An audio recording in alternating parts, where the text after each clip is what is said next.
Welcome to AstroVenture, the DSLR astrophotography channel.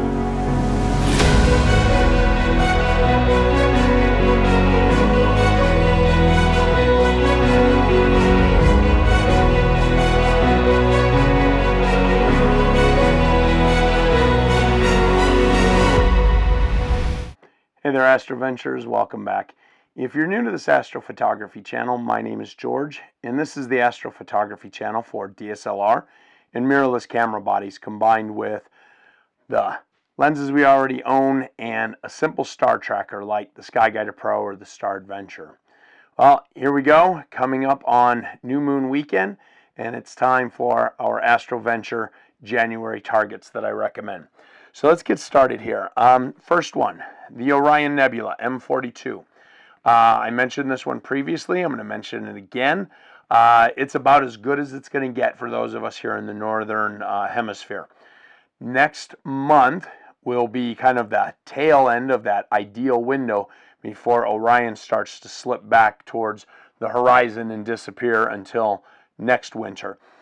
With Orion Nebula M42, going to suggest a focal length of 100 to 500 millimeters, anywhere in there. Now, the reason why I did such a wide range goes into the secondary target, which is also a repeat visitor here, is the Flame and Horsehead nebulas. And for those, I would also suggest 100 to 500 millimeter. And here's where I'm going with this. It's all located in the Orion constellation. And at 100, you are able to shoot an image that will capture both the Orion Nebula and the Flame and Horsehead. And it'll give you a nice image covering all of those nebula in there.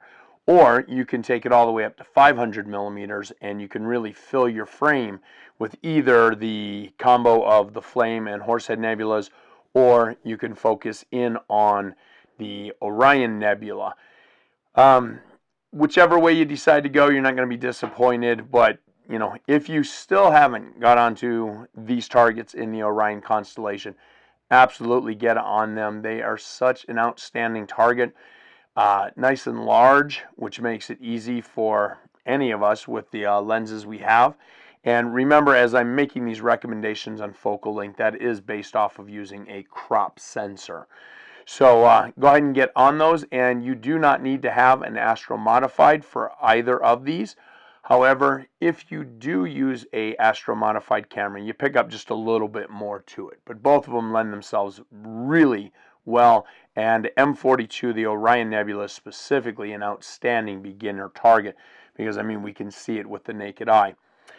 Moving on from there, the Rosette Nebula NGC 2244. For this particular target, it's got a lot of hydrogen alpha. This does lend itself to the astro-mounted cameras. However, with the Rosette Nebula, there's enough there that even a stock camera can pick up the Rosette Nebula pretty well. Again, if you are stock and you're not a astro-mounted camera, you know, obviously more data, more time is going to help, but it is one that you can go ahead and capture. So the Rosette Nebula, 200 to 400 millimeters for that, and it is off of the Monoceros, probably killing that, the Monoceros constellation. Moving on from there, the real rock star this month, and it will bleed into next month in February, is going to be Comet C2022 E3 ZTF. Now, with that one, I want to make a bit of a correction. I put out a video last week where I was talking about photographing Comet ZTF, and there seemed to be some severe miscommunication between the images that I had presented and myself and a few others, understanding that those images were supposed to be of ZTF, to which I was quite surprised at how big it was. In the miscommunication, it was not Comet ZTF. I apologize. So, for this target, C2022 E3 ZTF, to shoot this one, you're going to want 500 millimeters or greater. You want as much reach as you can.